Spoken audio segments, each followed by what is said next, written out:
island is a multi-use arts facility and creation center. It's spread across the 1,200 square meters and it operates with a very small team of 10 people, members of staff.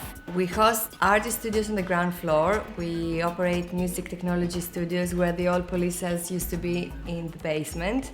On the first floor we host the gallery space, a dance rehearsal studio, a circus training space, our fashion studios. There's empty buildings everywhere and there's a massive divide between what people will pay and the spaces people want to use and how much people want to charge for them. And when you can walk into a space and negotiate free or very little rent and maximise that space use for artists, for people who are the life of Bristol, because that's what Bristol's known for.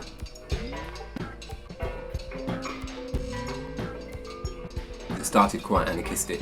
It was quite difficult to establish how we were going to make it a sustainable project. So over the years we interviewed project coordinators and chose Dina. She's like taking it from being a baby to being a teenager now, so it's almost grown up, it's actually a business. So my involvement was through a passion for making use of space that was not being used for artistic projects, from people who didn't necessarily have the resources to do a proper show in a gallery.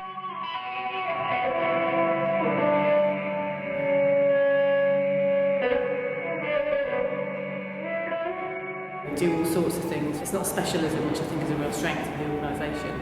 So from visual arts to dance to music. So I'm just, in terms of my experience of being here, I've eaten Mexican food in the courtyard, I've been to a performance art piece, I've come to see circus performers. So it's really varied, and I think everybody knows that, it's important. Challenge all beliefs, especially those with the potential to harm. Relationships and love is like making a quiche. We'd like to see ourselves as a testing ground for new artists, a platform where they can show work within a very supportive environment. Creative Carnival, the organisation that I run, put on a show here at the island called Welcome to the Dollhouse. It was an amalgamation of a band called Doll State and various Bristol performers coming together and kind of creating a reaction to each other's work. We host about 79 artist tenants in our spaces, and on a daily basis I would say we have 200 people coming in and out using our facilities.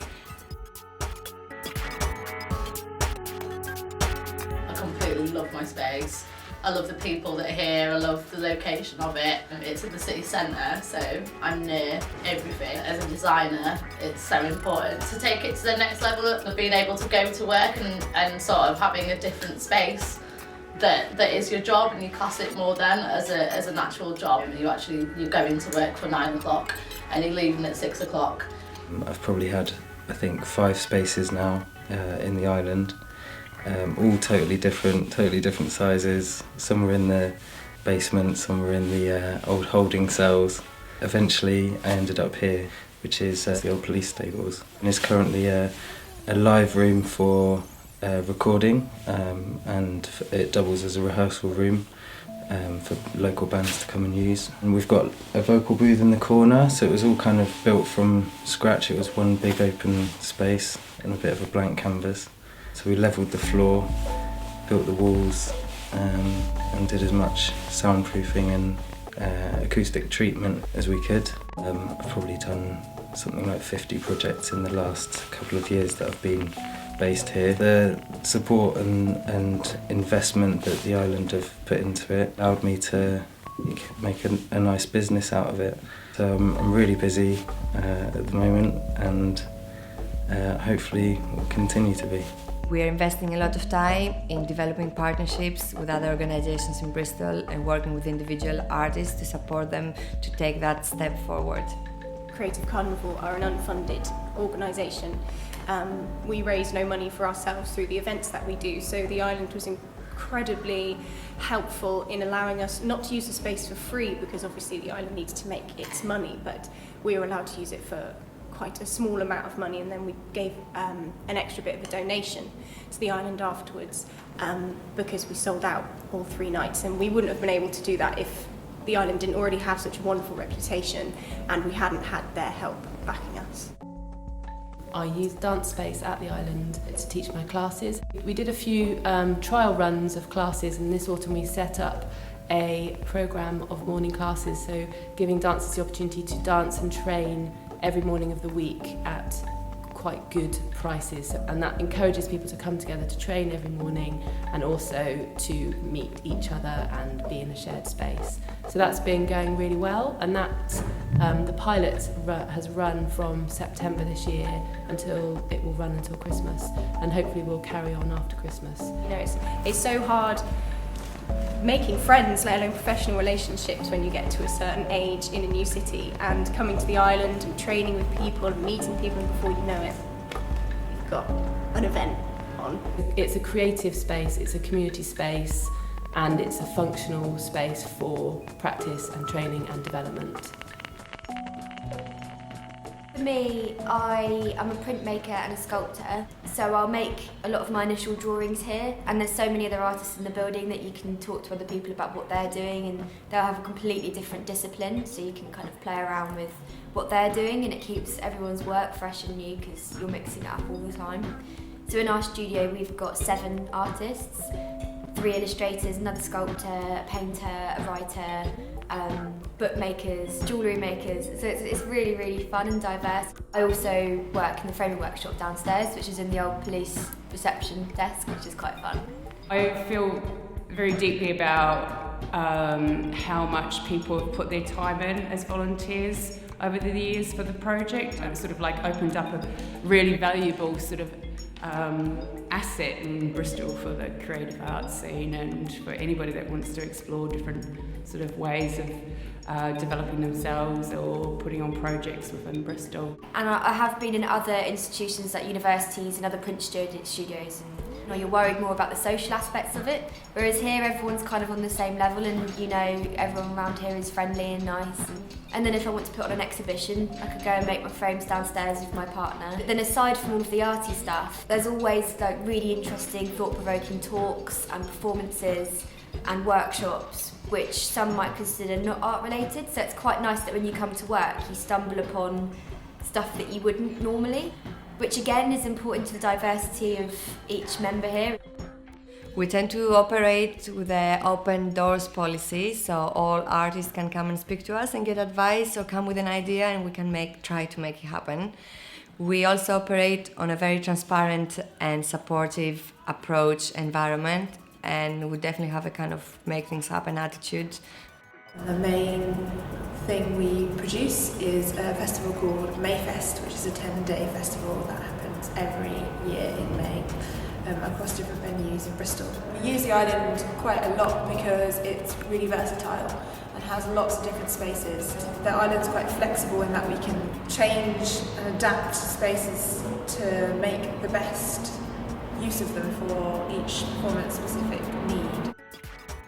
The most exciting thing for me is that I had the honor to work with some amazing individuals who started with very, very little and turned this around to becoming professional or establishing the creative businesses, and I was really lucky to see this whole journey they've gone through. And I guess what's interesting also with the island is the fact that 7 years later we are still here, and also that it didn't turn into the sort of hotel shopping complex that was originally proposed when we came along. So the plans that Urban Splash had for it, partly due to the whole slowing down and sort of financial markets wobbling, I guess. So it was a fortuitous time for something else to happen, and a youth project has ended up buying the whole site. And I think with the island being bought by a youth project and still being a kind of creative orientated space, then that's kind of like a victory, very symbolic victory for the city centre and for the kind of cultural identity, I suppose, of the city. You know, when they first started, they were seen as squatters. Now they're seen as a core arts organisation for the city. Year and a half, we started operating what used to be the old reception room for the police, and we now operate that as a pop-up shop. We started this pop-up called Yum Cafe. What we want to do is offer something that the high street doesn't offer, and it's all made at home. Suppliers are like local Bristol suppliers. There's a massive learning curve. Like the few weeks before you open is crazy learning, like figuring out what you're going to do, create the brand, write your menus. And then by the time you're in and you've set up, you're just about accustomed to life running a cafe, and then it's all changed, it's all go again. There's a lot to be said for sort of temporary, hit and run kind of projects popping up here and there, and the whole sort of pop-up culture and has become something that's very common now and got a name and is used by marketing companies and stuff like that.